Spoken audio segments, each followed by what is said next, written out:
Welcome to Wednesday evening Musicale, everybody. You're back. I'm back for another go around. I began with a little kind of a variation of a tune I wrote a while back called Honesty, because we can't get enough of that. So it's a kind of invocation, a nice way to start a concert. And I've had some wonderful, honest comments from some of you who have been watching my musicales, because of course I can't see you or hear you in these concerts, but I always assume that you're singing along and participating, and sometimes people have told me they're playing the piano. One friend told me they were playing the drum. For all I know, you could be singing a completely different song, and I wouldn't know the difference, but the important thing is that you're exerting some energy. But the thing that I love is that some people have said, I really like these musicales because I really sing along with you at the top of my lungs, and I would never do that in a live audience because I'd have people glowering at me. And so it's really been kind of a catharsis for me. So in that spirit, I wanted to share with you, I was going through some papers and I found a wonderful parody of the beautiful, beautiful hymn, How Can I Keep From Singing, that an old friend of mine named Gordon MacDonald, he got hold of the melody in 1979, and he rewrote the lyrics. I found the copy, the original typed copy. This is before the internet and sending things that way, because he wrote at the bottom of his new set of lyrics, dedicated to those of us who cannot sing, but do anyway. My life flows on, but something's wrong. I'm caught in consternation. Whenever I begin to sing, there's rising agitation. My singing voice was not my choice. Fate brought it sweetly winging. Since fate's to blame, I now proclaim, you can't keep me from singing. Sing that with me. You can't keep me from singing. My voice is hoarse, but then of course a sweet, smooth voice is boring. And if a song be sad or long, I pep it up by roaring. To sing on pitch is something which was not in my upbringing. To sing off key sounds fine to me. And you can't keep me from singing. If I sing just right, I can incite a docile group to riot, or to offer me a handsome fee, if only I'll keep quiet. But I don't bargain with a mob, though tar and feathers they're bringing. Put down that noose and turn me loose, or you can't keep me from singing. The birds have fled my neighborhood, their tiny eardrums shattered. The neighbors too have bid adieu, but it hasn't really mattered.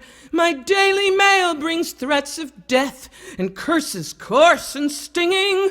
I heed them not, they're a tin-eared lot, and they can't keep me from singing. Each living thing its song must sing. Life sings to life in chorus. Our song brings courage when we do not know what lies before us. Our songs of freedom, love, and hope down through the ages ringing, cold death defy, and that is why you can't keep me from singing. No, you can't keep me from singing. All right. Thank you, Gordon MacDonald. I think you're listening tonight, too. So thanks for that wonderful set of lyrics. The original is pretty cool, too. I won't do that this time, but worth checking out if you don't already know it. It's getting to be that time of year where suddenly the robins aren't quite so prolific in the yard, and we're seeing fewer hummingbirds at the feeders, and one bird that's kind of flown the coop completely is the Baltimore Oriole, because we had them in great numbers earlier in the season, and during the courting part of the season, I walked out one morning and there was this Oriole singing this beautiful melody in waltz time. I mean, I immediately just kind of started moving to the melody. And I, of course, had to steal it, as musicians have done many times over the centuries, stealing the beautiful sounds of nature but you know what T.S. Eliot said, the immature artist imitates, the mature artist steals. So I stole this little melody and turned it into a tune for my dulcimer, playing with it a little bit. I call it the Baltimore Oriole Waltz.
I want to sing a song for you tonight. It's especially special for me to do this song because I wrote it pretty much exactly a year ago. It's kind of the 1-year anniversary of writing this song. I was up in northern Minnesota in a beautiful place called Mallard Island, and in the middle of Rainy Lake, and the weather was kind of blustery. And chilly, and maybe it was going to storm, and maybe the sun was going to come out, and maybe if you got in the water to swim, it was going to start thundering. Very chaotic, very kind of turbulent. And I started thinking about how we live with the weather around us, but we also each live with the weather inside us as well, going through its patterns, its changes,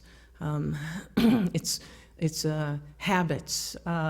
So I went from the outside to the inside in that contemplative place, and this is the song that came out of that, which I call Weather.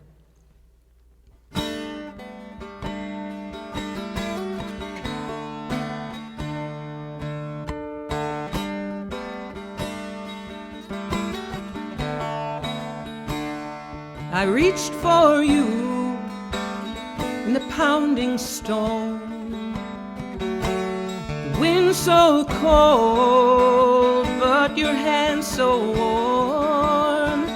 We ran for shelter from the thunder and the rain, and if I had the choice, I'd do it all again.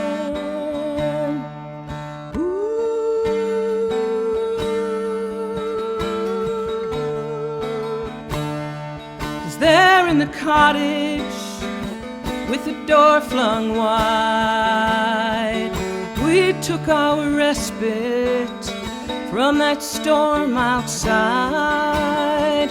We conjured fire with our kisses and our cries. Oh, we felt so safe from the black and bitter skies.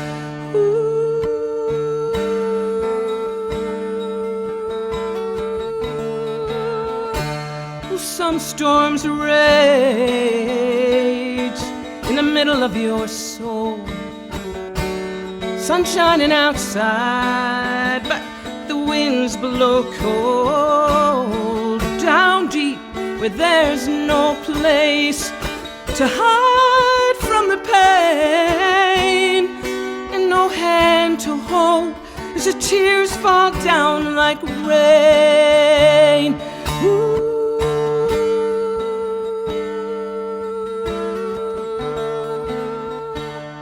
Will you take my hand beneath the clear night sky? Will you kiss me softly as the years go by? Let love be your shelter when the storms come round, and let the fire we've kindled keep us safe and sound. Ooh.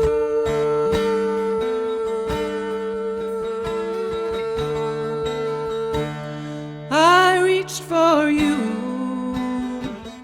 in the pounding storm, the wind so cold, but your hands so warm. We ran for shelter from the thunder and the rain, and if I had the choice, I'd do that all again. Ooh.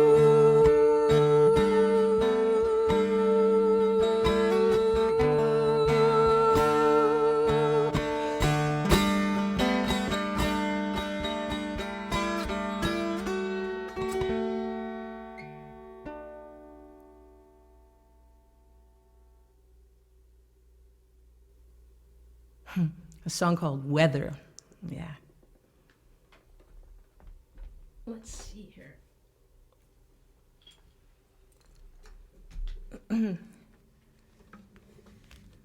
I've talked to so many people who feel they've got a lot of time because we're not traveling anywhere, and in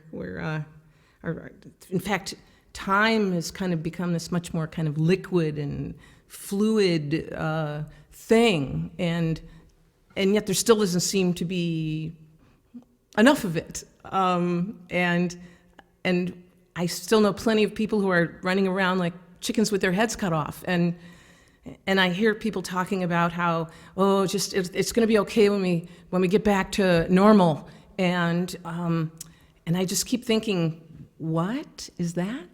What did you just say? Because we are so far from the possibility of a return to what we knew before. And I mean, at the beginning of this was a consideration of how our lives could change, what we were being given in this pandemic, as well as what was being taken away. And I've been going through a lot of poems, and I found a poem just yesterday, in fact, that I felt was really relevant because we're talking about a vaccine, we're talking about a cure for the virus, but there's this other thing going on in a way. It's kind of like the external weather and the internal weather, if you will. And I wanted to share it with you because when I read it, I just got goosebumps. It's written by Albert Hofstadter, and it's called The Cure. We think we get over things. We don't get over things. Or say, we get over the measles, but not a broken heart. We need to make that distinction. The things that become part of our experience never become less a part of our experience. How can I say it? The way to get over a life is to die. Short of that, you move with it. Let the pain be pain, not in the hope that it will vanish, but in the faith that it will fit in, find its place in the shape of things, and be then not any less pain, but true to form. Because everything natural has an inherent shape and will flow towards it. And a life is as natural as a leaf. That's what we're looking for. Not the end of a thing, but the shape of it. Wisdom is seeing the shape of your life without obliterating, getting over a single instant of it. Well, I wrote this song a long time ago, but it feels so relevant. Although it was back when we were traveling. This is kind of a moving meditation. I flipped the lights at Marengo Bridge, almost hit a buck tonight. There's frogs in the road, doze at the side. I can hardly move without taking life. There's no sense of power here. I weep at bodies left behind. Haven't we all felt the fear that someday it will all come round and find us? When we stop to rest. And I've always been behind the wheel. I can't tell you where I've gone. It's all there in the mileage log. The tax man knows, but I've moved on. And what is there of quality in craving all you left behind? You do your business dutifully, but that's no guarantee that love will find you. When you stop to rest.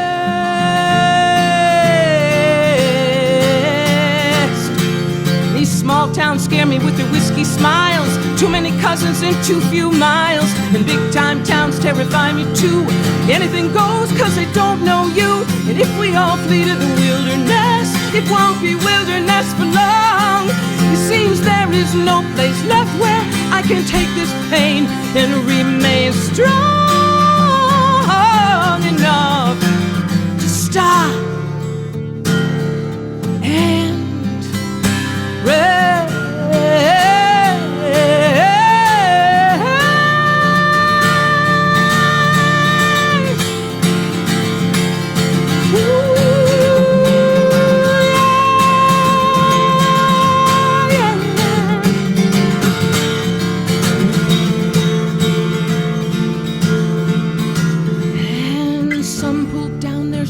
Tight. Some are calling out to God, and some do both. I think it's odd that I'm out here on the road tonight. The movement is like standing still. It's stopping dead that dizzies me. You make the moves through force of will and hope there'll come some circumstance to free me. To stop and rest. Everybody stop and rest. What would happen if we would all just stop and rest?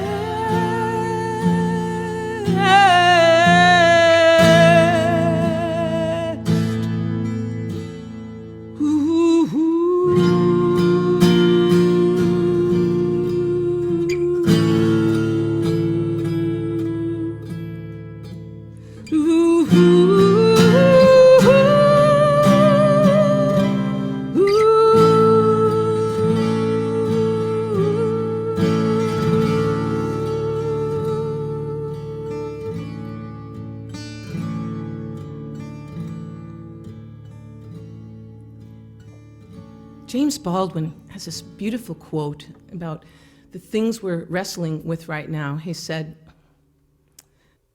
"Perhaps one of the reasons people cling to their hates so stubbornly is the sense that when hate is gone, they will be forced to deal with pain." There's a lot packed into those few words, isn't it?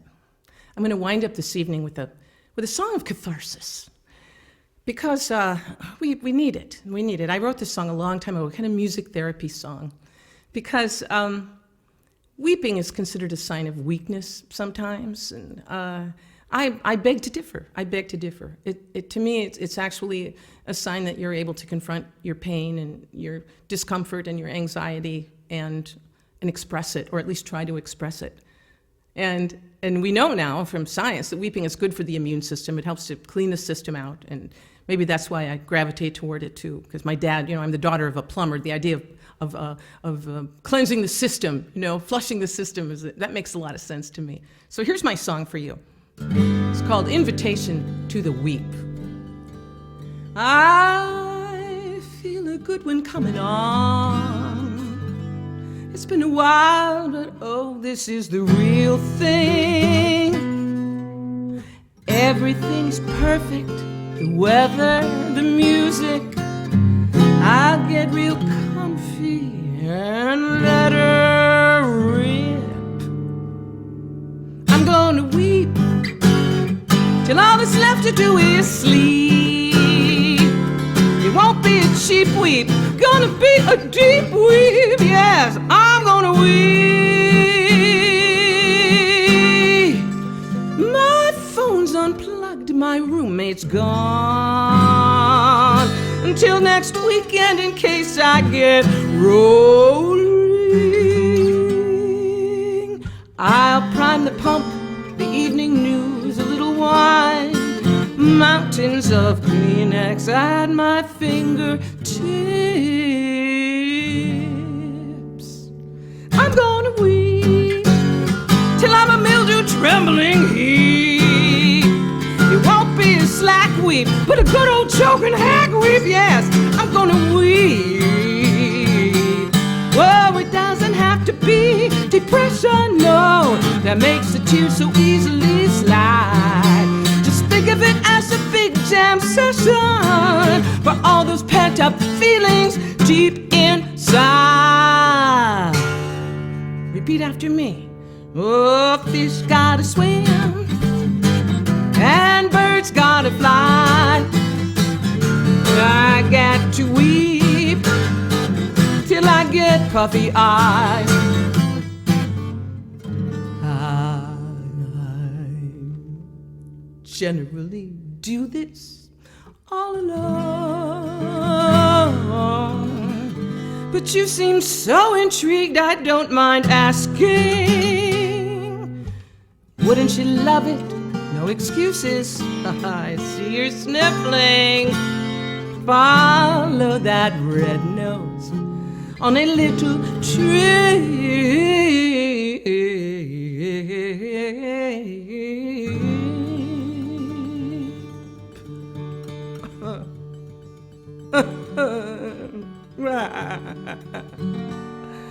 Come on and weep. I won't think you're a wimpy creep. Oh, we'll have a great weep, a real first-rate weep. Yes, come on and weep. Come take that wistful soggy leap. Get those ducks unblocked. We're gonna make some soup stock. Come on, everybody, weep. Just let those little eyeballs leap. We'll have a mob weep, sob and slobber weep. We'll have a high weep, but don't ask why weep. We'll have a nice weep. So take my advice, everybody, come on and weep.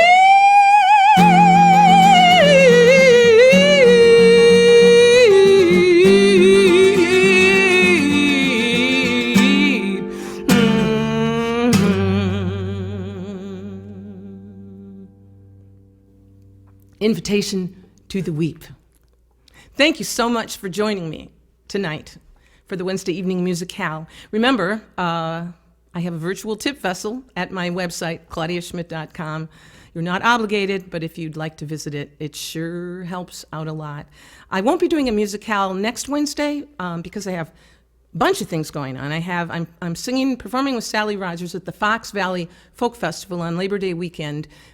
We have a workshop in the afternoon on Sunday, and then our concert is Monday afternoon. If you just look up Fox Valley Folk Festival, it will take you to there. They're kind of in mid web page change now. So just go to the Fox Valley Folk Festival and it will take you to the schedule and you can see where we're involved. There's some wonderful other performers there too. Reggie Harris and Sparky and Rhonda Rucker and Bill Harley, and they're just a great lineup of people. So, and then the next Saturday, September 12th, Sally and I are doing a concert for St. Tim's Coffee House in Skokie, Illinois. That will be an online concert as well, but a ticketed event, and that will be available at Brown Paper Tickets.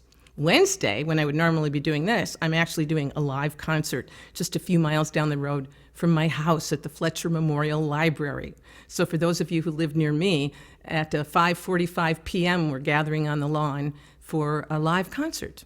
socially distanced, of course, or distant socializing, or however we want to say it. So thank you for being with me tonight. Thanks for showing up again and again, so many of you. I look forward to this. I look forward to hearing what you have to say and what's been going on. And this way we can stay connected. It's so important right now. Good night. I reached for you in the pounding storm, the wind so cold, but your hand so warm. We ran for shelter from the thunder and the rain, and if I had the choice, I'd do that